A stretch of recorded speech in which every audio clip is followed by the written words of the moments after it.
Vote আসে vote যায়, প্রতিশ্রুতি মিললেও সেই প্রতিশ্রুতি মতো কাজ হয়নি। ফলে ধূপগুড়ি ঝাড়ালতা ১ নম্বর গ্রাম পঞ্চায়েতের পূর্ব ডাউকিমারি এলাকায় বারুনি মাঠ সংলগ্ন কুমলাই নদী পারাপারের কাঠের বৃষ্টির এই দশা। বাম জমানার তৈরি কাঠের বৃষ্টি নতুন করে পাকা ব্রিজ তৈরির দাবি দীর্ঘদিন ধরে তুললেও স্থানীয়দের সেই দাবি আজও পূরণ হয়নি। ফলে ১৫/৬৩ নম্বর বুথের বহু মানুষের নদী পারাপারের একমাত্র সম্বল এই কাঠের বেহাল সেতু। ব্রিজটা যে ঠিক হয় না, ব্রিজটাতে আমরা পার হইতে পারি না। এখন এতদিন তো যাই হোক হয়েছিল, এই যে এখন তো ভাঙে যাইতেছে, আমাদের অসুবিধা। এটা বহুদিন সিপিএম সরকার যখন ছিল তখনকার ব্রিজ। এটা বুথ হচ্ছে বাজারপাট ১৫/৬৩ নম্বর বুথ। আর কি রাস্তা একমাত্র এটা, আমাদের আর কোনো রাস্তা নাই, মানে বেরোনোর কোনো রাস্তা নাই। ব্রিজ মোটামুটি আমার যতদূর জানা ২০০৬ সালে এটা তৈরি হয়েছে, ঠিক আছে। আজকে ২০২৬, ২০ বছরের ব্রিজ। আগে ছিল সিপিএম আমলে, তখনই হয়েছে।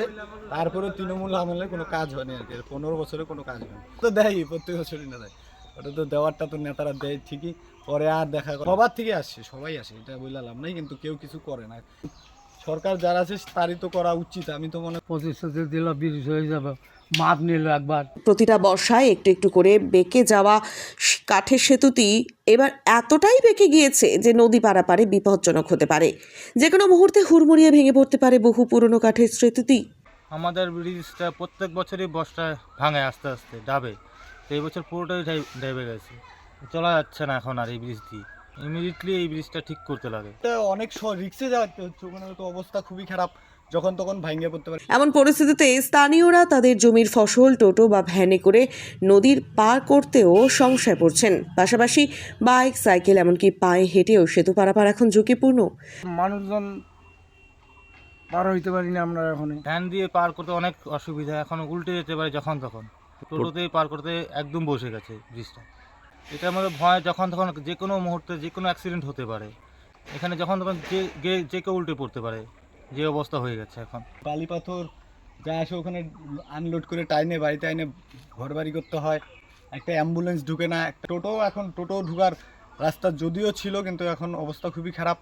আমাদের পাড়ার সবার কৃষিকাজ, ঠিক আছে, তো অনেক কুয়াশের চাষ হয়। এই কুয়াশগুলো সব এদিক দিয়ে কীভাবে রিক্সে না, এখন বর্তমানে তো সবই বন্ধ, অনেক রিক্স করে তাও আমরা কুয়াশগুলো সাইড করতেছি। আমাদের বাচ্চা কাচ্চা নিয়ে, সাইকেল নিয়ে, বাইক নিয়ে যাইতে হয়, সারাদিনে 2-3 বার আপ ডাউন করতে হয়। অনেক লোক এখানে মোটামুটি ১০০টার উপরে পরিবার আছে, ঠিক আছে, এই রাস্তা দিয়ে চলাফেরা করে। সরকার বদল হয়েছে, বুথে লাল, সবুজ, গেরুয়া সব পক্ষেরই গ্রাম পঞ্চায়েত দায়িত্ব পেয়েছে, কিন্তু এই এলাকার মানুষের নদী পারাপারের সমস্যা মেটাতে কারা কতটা ভেবেছে তা এক প্রকার ছবিতেই স্পষ্ট। সিপিএম এর আসছিল, তৃণমূল আসছিল বেশি, বিজেপি এখন পারতেছে তো সবাই না। ও সরকার না, কেউ ভাবে নাই, তো ভাবলে তো হইতোই।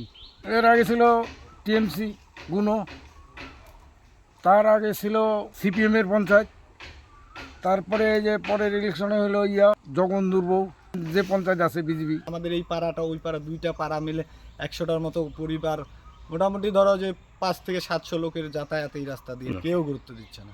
23 তারিখ ভোটাধিকার প্রয়োগ করবেন এই এলাকার মানুষ। প্রতিবারের মতো একটাই আশা নিয়ে রাজ্যের সার্বিক উন্নতির পাশাপাশি তাদের পাকা সেতুর দাবিটিও পূরণ হোক। আমরা তো ভোট দিব, এখন আমাদের দাবি হচ্ছে আমাদের ব্রিজটাই তাড়াতাড়ি করে কেউ ঠিক করুক। এটা পূর্ব ডাউকুমারি, এটা কুমলাই নদীর উপরে ব্রিজ। আমার নাম রামপ্রসাদ মজুমদার। ভোট তো দিতেই হবে, আশা থাকবে অবশ্যই আমাদের এটা পাকা ব্রিজ যাতে হয়ে যায়। জায়গাটা হচ্ছে ডাউকিমারি হসপিটালের পিছনে, হসপিটাল পাড়া, আমাদের এটা পূর্ব ডাউকিমারি বলে। বারুনি মাঠ হসপিটালের পিছনে বারুনি মাঠ, এই মাঠ পার হলে আমাদের বাড়ি। আমার নাম কৃষ্ণ সরকার। দাবি আমাদের ব্রিজটা যাতে ভালো হয়, এটাই না আমাদের দাবি। পাকা ব্রিজ চাই আমরা। এটা পূর্ব ডাকুমারি, কমলাই নদী, পাগলচাঁদ বিশ্বাস।